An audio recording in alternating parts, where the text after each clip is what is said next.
Hello दोस्तों, कैसे हैं आप लोग। उम्मीद करता हूं कि आप लोग बहुत अच्छे होंगे, स्वस्थ होंगे और मन लगा करके पढ़ाई कर रहे होंगे। जैसा कि इसके पहले वाले पार्ट में हम लोग त्रुटि का एक जो इम्पोर्टेंट पॉइंट था वो कवर कर लिए थे, निरपेक्ष त्रुटि और उसका माध्य निरपेक्ष त्रुटि भी आप लोग को बता दिए थे। उसके बाद 2 नंबर में आता है भिन्नात्मक त्रुटि। सबसे आसान टॉपिक भिन्नात्मक त्रुटि। इसका देखिए डिफिनेशन, सबसे पहले डिफिनेशन लिखना है। डिफिनेशन से फार्मूला कैसे निकलता है आपको सिखाते हैं, ठीक है ना। देखिए किसी मापन में, लिखिए जल्दी मेरे साथ लिखते रहिए आप लोग भी। किसी मापन में माध्य निरपेक्ष त्रुटि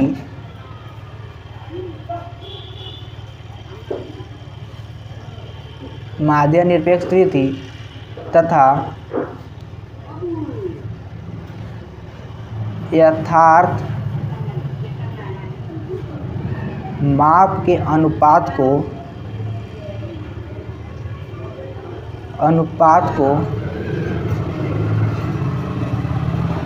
भिन्नात्मक त्रुटि कहते हैं। इसको कहीं कहीं अपेक्षित त्रुटि भी लिखा रहता है, तो उसको घबराना नहीं। अपेक्षित त्रुटि या भिन्नात्मक त्रुटि एक ही होता है, ठीक है ना। तो इसमें यानी किसका किसका अनुपात किसको बट्टा में रखने का बात किया जा रहा है। किसी मापन में माध्य निरपेक्ष त्रुटि को, किसको माध्य निरपेक्ष त्रुटि को, यानी ऊपर क्या है, माध्य निरपेक्ष त्रुटि,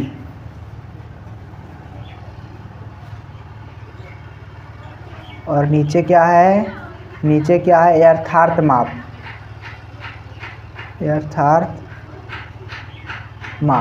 तो माध्य निरपेक्ष त्रुटि और यथार्थ माप, इसको डिनोट करते हैं। इसको डेल्टा ए माध्य से, आपको इसके पहले वाले वीडियो मैंने बहुत अच्छी तरीक़ा से इसको समझा दिया था। और नीचे वाला को खाली ए माध्य से डिनोट करते हैं। ये इसका फार्मूला आ गया। किसका फार्मूला आ गया, भिन्नात्मक त्रुटि का फार्मूला निकाल करके आप लोग के सामने आ गया है, ठीक है ना। कोई दिक्कत, ये वाला फार्मूला आप लोग के सामने आ गया। ये फार्मूला आराम से याद कर लीजिएगा, कोई दिक्कत नहीं है। न्यूमेरिकल में ये फार्मूला बहुत काम आता है। उसके बाद आगे आता है प्रतिशत त्रुटि।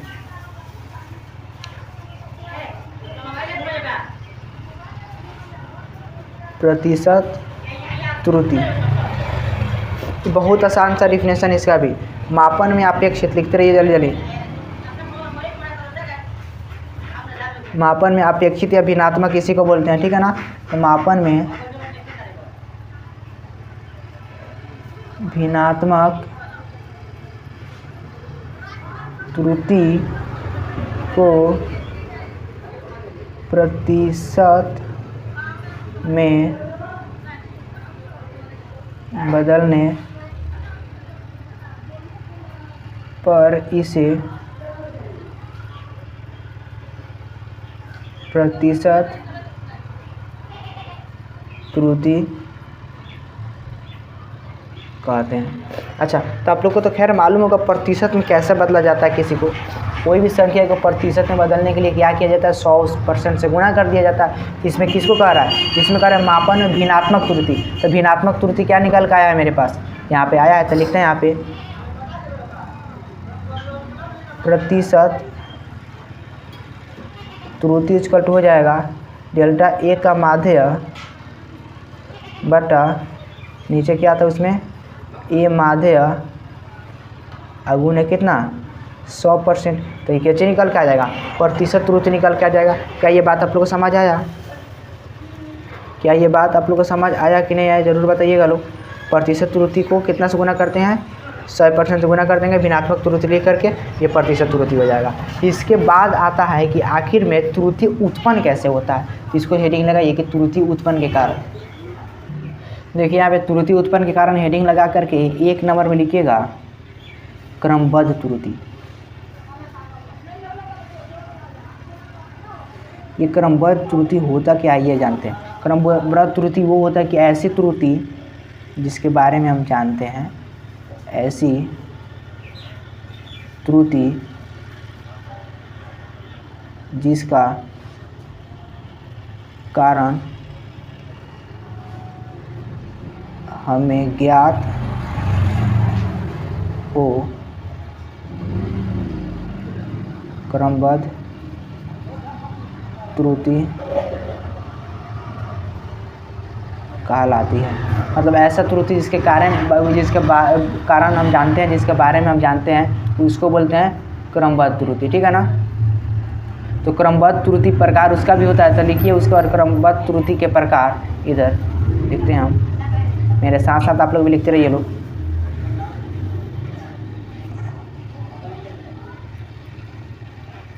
क्रमबद्ध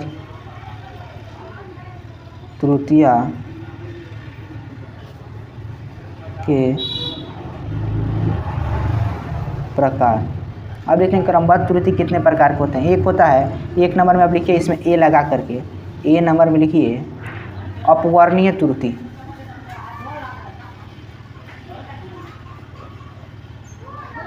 अपवर्णीय त्रुटि। अब ये अपवर्णीय त्रुटि क्या होता है, पहले इसके बारे में समझ लीजिए, तब उसके बाद लिखिएगा। लिखना तो सबको आता है, लेकिन समझना देखिए, थोड़ा ध्यान से समझ लीजिए। अपवर्णीय त्रुटि होता है जैसे कुछ टूटा हुआ या घिसा हुआ स्केल। जैसे मान लिए, इसका लिख लेते हैं यहाँ पे,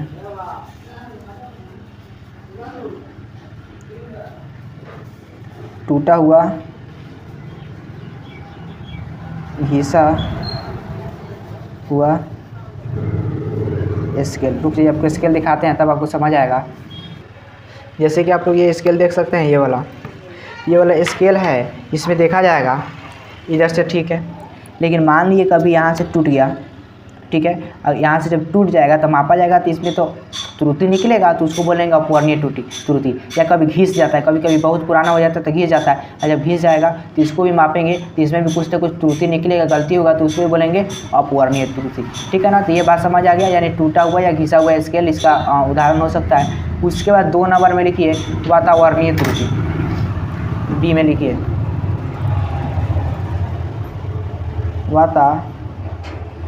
वातावरणीय त्रुटि। वातावरणीय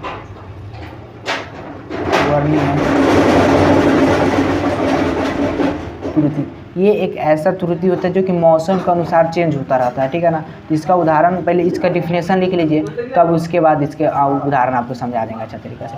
तो लिखिए इसका डिफिनेशन, ऐसी त्रुटि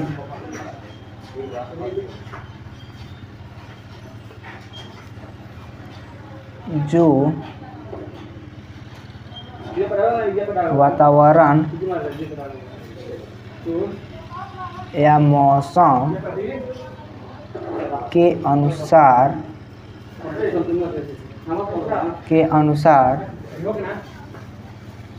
हो तथा हमें ज्ञात हो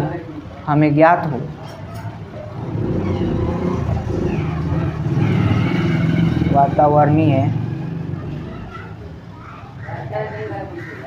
त्रुटि कहलाती है।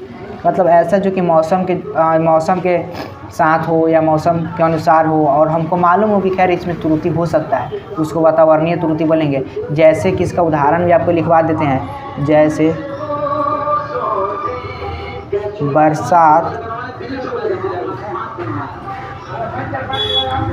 बरसात के मौसम में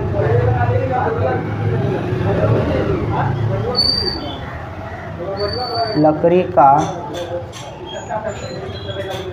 मोटा हो जाना। बरसात या ठंडी के मौसम में लकड़ी क्या होता है, मोटा हो जाता है, तो उसको कैसा त्रुटि बोलेंगे, वातावरणीय त्रुटि, जो कि मौसम के अनुसार हुआ। उसके बारे में सबको जानता है कि लकड़ी अभी मोटा हो गया होगा। ठीक है ना। तो उसको वातावरणीय त्रुटि बोलेंगे। इसका उदाहरण आपसे पूछेगा कोई, तो बरसात के मौसम में लकड़ी का मोटा होना, और अपवर्णीय त्रुटि जो टूटा हुआ या घिसा हुआ स्केल होता है। वातावरणीय त्रुटि जो कि मौसम के अनुसार वो चेंज होता रहता है, और लेकिन हमको मालूम होता है। तो क्रमबद्ध त्रुटि का यही खासियत होता है कि इसके बारे में हम जानते रहते हैं, इसको बोलते हैं क्रमबद्ध त्रुटि। ठीक है ना। तो उसके बाद लिखिए सी नंबर में लिखिए रचनात्मक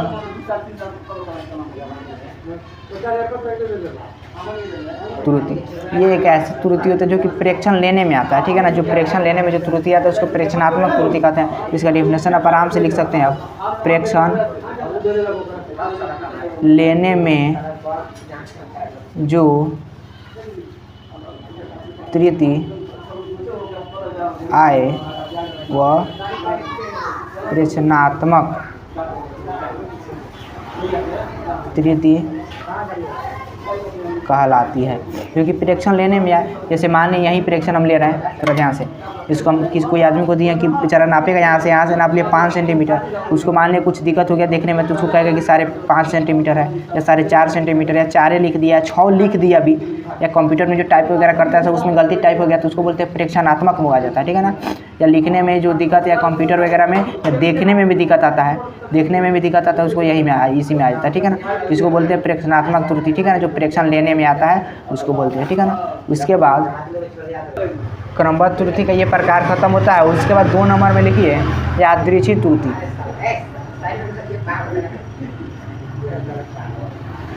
यादृच्छिक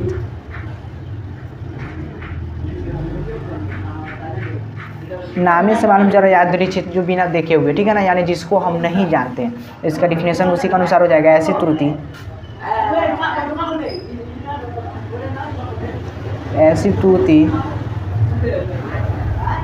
जिनसे हम अज्ञात रहते हैं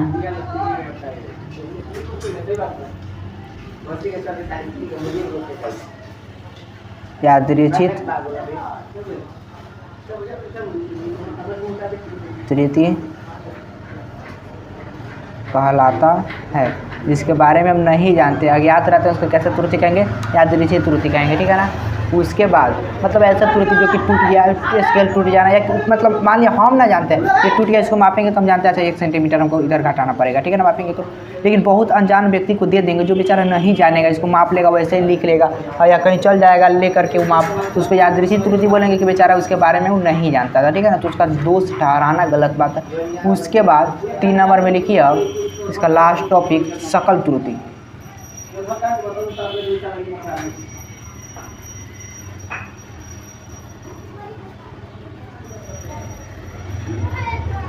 सकल त्रुटि क्या होता है?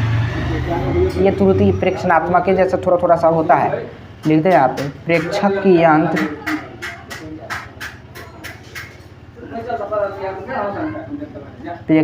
यंत्र को पढ़ने, गणना करने तथा लिखने में जो त्रुटि आए उसे हम सकल त्रुटि कहते हैं। कहने का मतलब ऐसा त्रुटि जो जिसको पढ़ने में, लिखने में और गणना करने में जो त्रुटि आए उसको कैसा त्रुटि कहेंगे? सकल त्रुटि कहेंगे। प्रेक्षणात्मक की जैसा थोड़ा सा, लेकिन प्रेक्षणात्मक थोड़ा दूसरा क्रमबद्ध में आता है और इसका एक अलग अपना रूप होता है, ठीक है ना। तो आपको क्या उम्मीद है कि यह समझ आ गया होगा आप लोग को, और ज़रूर बताएं कमेंट बॉक्स में समझ आया कि नहीं आया, क्योंकि इसमें समझाने वाला खैर तो ज़्यादा है नहीं, बस लिखवाने वाला है। इसको मैंने लिखवा दिया है, इसको अगर एक बार और देख लीजिएगा तो समझ आ जाएगा। और इधर जो समझाने वाला था उसको मैंने कर दिया प्रतिशत त्रुटि वाला और भिन्नात्मक त्रुटि वाला, वो समझाने वाला था और ये लिखवाने वाला है, तो लिख लीजिए और इसको कर लीजिएगा। और इसके बाद एक आता है त्रुटि का संयोजन टॉपिक, जिसमें घटाना, गुना करना, जोड़ना ये सब आता है, तो उसको कर लिया जाएगा। उसके बाद तीसरा चैप्टर हम लोग का स्टार्ट होगा। तो उम्मीद है कि आप लोग अच्छे तरीके से नोट्स बना रहे होंगे, और नोट्स बनाने के साथ साथ उसको याद भी करते चलना है, छोड़ना नहीं है कि बाद में याद कर लेंगे, नहीं, उसको जितना आप मान लीजिए आज का क्लास में 2 पेज 3 पेज जितना होता है उसको याद कर लीजिएगा, उससे बहुत आपको फायदा होगा। चलिए मिलते हैं अगले वीडियो में, तब तक अपना ख्याल रखिए, मन लगा करके पढ़ाई करें। जय हिंद।